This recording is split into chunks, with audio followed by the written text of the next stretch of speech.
Nous allons vous présenter le bandeau de communication qui rassemble l'ensemble des fonctionnalités de téléphonie avancée du SI-SAMU. Ce bandeau de communication, c'est un nouveau module du programme SI-SAMU. Il vient compléter les fonctionnalités déjà existantes en production ou en formation, telles que la connexion au portail, les briques collaboratives, la messagerie instantanée, la gestion des événements, la cartographie. Et ce qui viendra par la suite, notamment la gestion des patients interconnectés avec Civic et Sinus. Vous verrez que la solution permet de superviser toute l'activité téléphonique et d'interagir avec l'ensemble des appels en salle d'attente ou avec les agents du CRA. Le SI-SAMU s'appuie sur une infrastructure hautement disponible, et ce notamment dans l'objectif de distribuer les appels aux SAMU compétents dans les meilleures conditions possibles. Il faut savoir qu'à la ZIP Santé, nous avons créé un espace qu'on appelle un CRA de test, et qui vise à reconstituer un espace de travail tel que vous pouvez l'avoir dans vos SAMU. Ce bandeau de communication, c'est la pierre angulaire du programme SI-SAMU. Il permet de réaliser la jointure entre deux mondes, celui de la téléphonie et celui de l'application. C'est ce qu'on appelle le couplage téléphonie informatique. Nos experts métiers, ceux qui vous représentent au sein du centre d'expertise fonctionnelle, ont créé des scénarios réalistes qui visent à reproduire les situations que vous traitez quotidiennement dans vos SAMU. Ce que vous allez voir ensuite n'est ni un prototype, ni un POC. C'est la version du produit qui est développée et installée. Nous sommes en train de finir de la recéter et de la stabiliser avant une phase d'industrialisation et de déploiement à Mulhouse.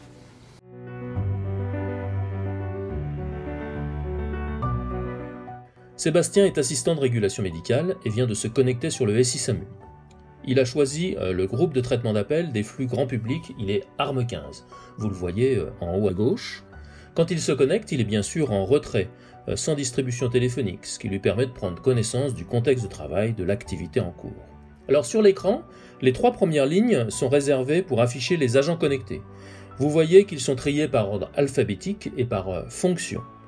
Il y a 2 ARM 15 de logués, 2 ARM bilan, un ARM de suivi opérationnel, 2 médecins régulateurs, un généraliste et un urgentiste. D'un coup d'œil, on sait qui fait quoi. En rouge, la personne est en retrait, il n'y a pas de distribution d'appel. En bleu, elle est en communication, il y a un petit combiné téléphonique. En vert, elle est disponible pour recevoir un appel. Un autre statut existe également, en orange, elle est en pause, ce qu'on appelle aussi le wrap-up, après un appel. La partie centrale de l'écran affiche les salles d'attente téléphoniques. Elles sont par défaut déployées ou vertes, on y voit des appels à traiter, ou compactes, c'est-à-dire fermées. On peut y glisser des appels, regarder ce qu'elles contiennent et ainsi les superviser en cliquant sur le plus pour les ouvrir.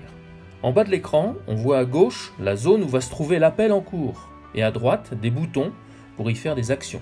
Raccrocher, mettre en garde, transférer. Sébastien clique sur sa salle personnelle pour se rendre disponible. Il voit 2 appels en attente dans la salle SAMU public. Un appel arrivé sur le 112, d'un portable qui attend depuis une vingtaine de secondes. Un appel du centre antipoison. Le numéro figure dans l'annuaire SI-SAMU et donc a été reconnu. Cet appel attend lui depuis une dizaine de secondes. Chaque appel a un poids. Ce poids augmente avec le temps qui passe. Il a également un icône parlant. L'appel le plus lourd est distribué en premier. Il est possible de cliquer sur une salle pour y transférer un appel, ou de faire un drag and drop pour aller le déposer.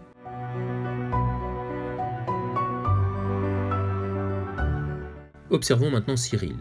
Il traite lui aussi les appels grand public. Au centre de son écran, les salles d'attente qu'il supervise. La sienne à gauche, puis celle des appels sur le 15 ou 112, puis celle qui regroupe les appels des professionnels, celle sur le 116-117, et enfin à droite, celle pour le suivi opérationnel, par exemple pour recevoir les bilans. Cyril va recevoir un nouvel appel, l'appelant à composer le 15. Il est prévenu de son arrivée par 3 bips dans l'oreille. Puis l'appel lui est distribué automatiquement. Il est en effet disponible et le système sait que c'est à lui de traiter le prochain appel. Le SAMU, bonjour. Oui, bonjour. Alors, j'ai du mal à respirer. Je suis en pleine crise de colique néphrétique depuis hier. D'accord, madame. Une colique néphrétique. Bon, écoutez, je vais essayer de pas trop vous faire parler. Vous vous trouvez sur quelle commune actuellement? Alors, je suis à Colmar. À Colmar. À quelle adresse à Colmar? En bas à gauche, les informations sur l'appel en cours sont rappelées. Il s'agit d'un appel entrant sur le 15. La personne a attendu 5 secondes. La conversation dure depuis 28 secondes. Le total est affiché à gauche sous l'icône du 15. D'accord. Bon, écoutez, vous ne quittez pas, je vais vous mettre en priorité pour parler au docteur. Hein. Vous restez bien en ligne, madame. Cyril clique sur la salle de régulation émue. On le voit maintenant dans la salle. L'appelant est mis en attente sur son poste. Le système met Cyril en communication avec France, un des deux médecins régulateurs. Il va pouvoir lui passer l'appel. C'est ce qu'on appelle un transfert accompagné. Allô, Cyril. Je vais te passer un dossier sur Colmar. C'est Madame Renaud Mathilde qui a 36 ans, le dossier 346. Oui, je le vois. Donc elle se trouve actuellement chez des amis. Elle me dit souffrir de colique néphrétique. Elle est très algique et essoufflée. Ok, c'est noté. Je te la passe en direct? Oui, merci. Très bien, merci. Oui, bonjour, je suis le docteur Perret au téléphone, médecin régulateur au SAMU Centre 15. Oui, bonjour docteur. En fait, je suis en pleine crise de colique néphrétique depuis hier. Nous voyons maintenant le poste de France. Médecin régulateur, elle ne supervise pas les mêmes salles d'attente téléphoniques. 4 salles sont ouvertes par défaut. La sienne, celle pour la régulation de médecine d'urgence, pour les transferts, pour la crise. Elle peut bien sûr ouvrir les salles compactes. Par exemple, celle des appels au SAMU par le public, pour visualiser les 2 appels en attente. En bas à gauche figure toujours le temps, l'origine de l'appel et qui l'a transmis. Sur le bord droit, les 5 derniers appels sont listés. Un simple clic permettra de rappeler la personne. Cette zone permet également d'accéder à l'annuaire. D'accord. Est-ce que vous en avez parlé avec votre médecin traitant? Non, j'y ai même pas pensé. Alors, quel est son nom? Alors, c'est le docteur Rother, Jeanne à Colmar. D'accord, on va se mettre en relation avec lui. France clique sur l'annuaire. Elle saisit les premières lettres et peut l'appeler d'un simple clic. Allô, le docteur Rother à Colmar. Oui, bonjour, docteur Rother, docteur Perret au téléphone. Donc je vous appelle à propos de votre patiente. Les 2 médecins décident d'une hospitalisation. France raccroche la communication pour reprendre automatiquement la patiente. Allô? Oui, donc j'ai eu votre médecin traitant au téléphone et nous pensons qu'il est préférable que vous soyez hospitalisé. Je vais vous envoyer une ambulance, elle sera là d'ici une trentaine de minutes. Ah ok, d'accord, merci beaucoup. France clique sur la salle d'Arnaud, qui est un arme de suivi opérationnel. Elle l'appelle pour engager l'ambulance. Oui, France. Ouais, donc j'aurais besoin d'une ambulance sur le dossier Renaud Mathilde, le dossier 346. Oui, il n'y a pas de problème, avec quel délai? Arnaud clique sur Favoris du centre pour accéder à ses touches préprogrammées. Les touches sont rangées par thématique dans des onglets. Il choisit Effecteur, puis clique sur l'ambulance à appeler. Quelques minutes plus tard, France régule toujours. Elle est disponible quand sa patiente rappelle. La fonction Last Call Agent permet de distribuer l'appel à la dernière personne qui a parlé à l'appelant. Allô, bonjour, docteur Perret, médecin régulateur au SAMU Centre 15. Oui, bonjour, je suis Madame Renaud, je vous ai appelé tout à l'heure. Oui, je me rappelle. En fait, je vous rappelle pour vous dire que l'ambulance n'est toujours pas arrivée. Ah mince, je vais me renseigner, je vais regarder où elle en est. Comment vous allez? Quand on a découvert le résultat final, c'était un petit peu magique. Ça correspondait exactement à la pratique qu'on pouvait avoir de l'objet. C'est quelque chose de très interactif, très fluide. Ça permet de fluidifier les appels et puis ça nous permet d'éviter de perdre des appels.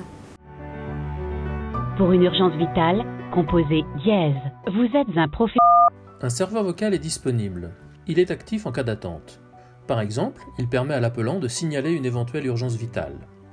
L'icône de l'appel change alors de couleur, l'écriture devient jaune.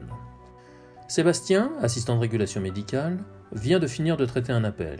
Il est alors en wrap-up. Il peut abandonner sa pause d'un clic pour prendre l'un des appels urgents. Le SAMU, bonjour. Oui, bonjour, j'appelle parce que j'ai un collègue qui est oppressé de la poitrine. Lorsqu'il est en communication avec l'appelant, le médecin régulateur voit qui lui a passé l'appel. Par exemple, si le transfert était non accompagné. Et comment l'appel a cheminé pour arriver jusqu'à lui. Ici, appel au 15 avec signalement d'urgence vitale. Oui, bon, écoutez, je vais vous envoyer une équipe médicale, là, on vient au plus vite. S'il y a quoi que ce soit avant l'arrivée des secours, vous n'hésitez pas à rappeler au 15. Il ne fait aucun effort et on arrive à préparer l'accueil. D'accord, merci docteur. Je vais prévenir l'accueil. Le médecin régulateur a traité une douleur thoracique. Il a engagé le SMUR qui appelle pour son bilan. Le SAMU, bonjour. Oui, bonjour, c'est Cécile pour le bilan SMUR de M. Leclerc. Il a présenté des douleurs thoraciques, mais son arrêt a été récupéré à notre arrivée. Ok Cécile, tu quittes pas, je te passe Laurent, il est disponible. Vous avez vu l'arme transférer l'appel vers le médecin régulateur concerné. Cet appel a été glissé dans la salle d'attente personnelle et distribué en priorité à Laurent. Oui, allô, c'est Laurent. Pour le bilan du SMUR de M. Leclerc, tout va bien.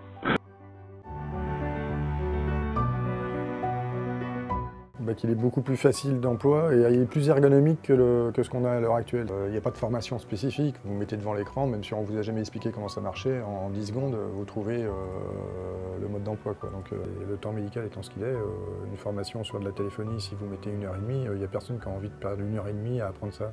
Là, c'est en 10 secondes, c'est fait. Donc c'est une plus-value indéniable.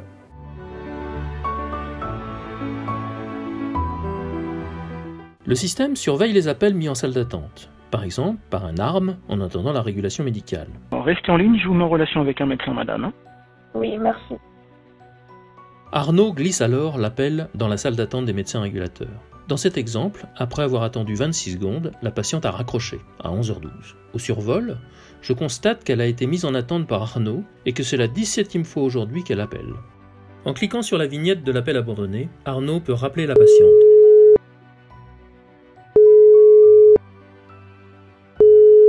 Allô? Oui, bonjour madame, c'est le SAMU.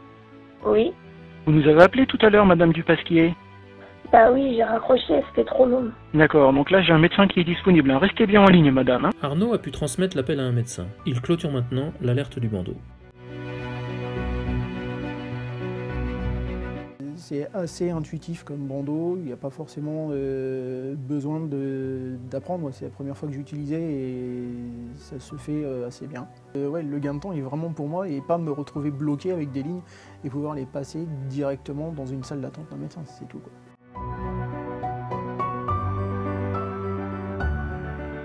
Des règles de routage intelligent sont appliquées. Les appels sont préqualifiés et en cas d'attente, le serveur vocal interactif permet à l'appelant de mieux s'orienter. Chaque flux est traité différemment.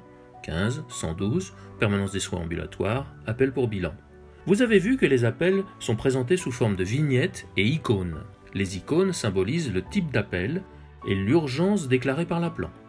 À chaque appel est associé un poids qui permet de prioriser sa distribution. Le poids augmente avec le temps d'attente différemment selon le flux traité.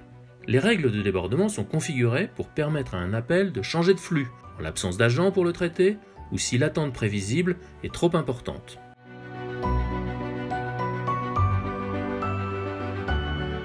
Le système nous prévient lorsque l'appel provient d'un opérateur non français. Il identifie la langue. Oh, hello. Do you speak English? Yes, a little. A little. I've got an ear infection. Ok. Je peux cliquer sur le bouton langue pour visualiser quel agent parle quelle langue et avec quelle aisance. Ergonomique, intuitif, fluide, bien présenté, interactif. Une fois qu'on a compris le système, ça va vite vu que c'est interactif. Un bond technologique énorme, on n'a pas de bandeau téléphonique, on n'a rien du tout, donc là ça va être vraiment, on va changer de monde.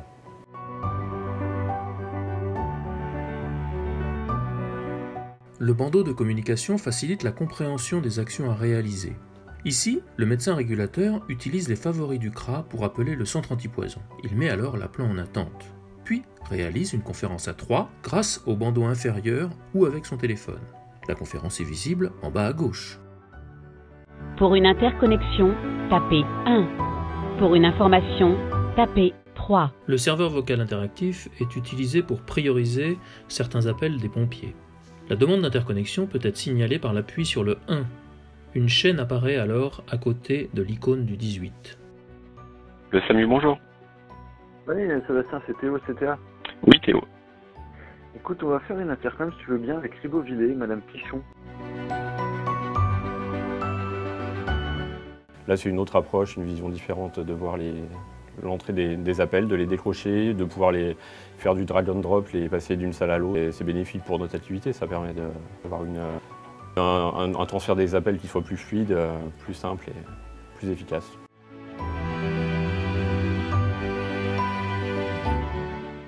Le SI-SAMU met à disposition une interface web permettant de se connecter à l'enregistreur.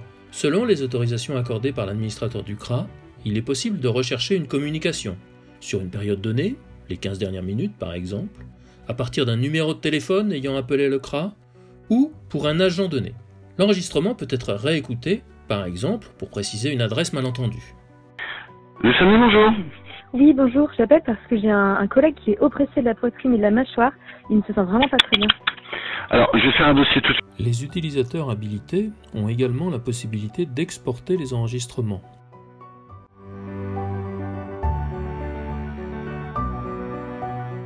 Ce que l'on vient de voir dans ce petit film, c'est à la fois simple, puisqu'il s'agit de prendre en charge des processus qui sont déjà pris en charge par les solutions existantes dans les SAMU, mais c'est malgré tout complexe à réaliser lorsqu'il s'agit de développer une solution nouvelle en partant de zéro avec les technologies actuelles et avec la nécessité de faire communiquer une partie télécom et une partie logicielle.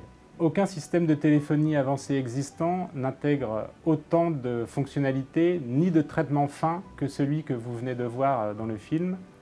Et pourtant, nous n'avons pas encore développé tout ce que nous avons prévu de faire dans la solution SI-SAMU. Ce que l'on a vu dans ce film, ce sont de véritables agents des SAMU, des assistants de régulation médicale, des médecins régulateurs, dérouler des scénarios de prise en charge d'appels et de leur gestion sur le bandeau téléphonique avancé. Ce bandeau téléphonique, ça n'est pas une maquette évoluée, c'est véritablement une application qui s'exécute sur des serveurs. Et on s'appuie également sur l'infrastructure télécom cible qui sera mise en œuvre pour le SAMU de Mulhouse dans quelques mois. Ce que l'on a vu dans ce film, c'est le résultat de nos travaux de construction réalisés à ce jour. Cela montre qu'on a franchi un jalon technique important, la capacité à faire dialoguer le monde des télécoms pour l'acheminement des appels et le monde applicatif pour le traitement visuel des appels dans le bandeau téléphonique avancé. Donc on a réussi la jointure télécom applicatif et dans le respect du traitement fin des processus métiers des SAMU. Les étapes qui nous attendent désormais pour la construction de la solution SI-SAMU sont les suivantes.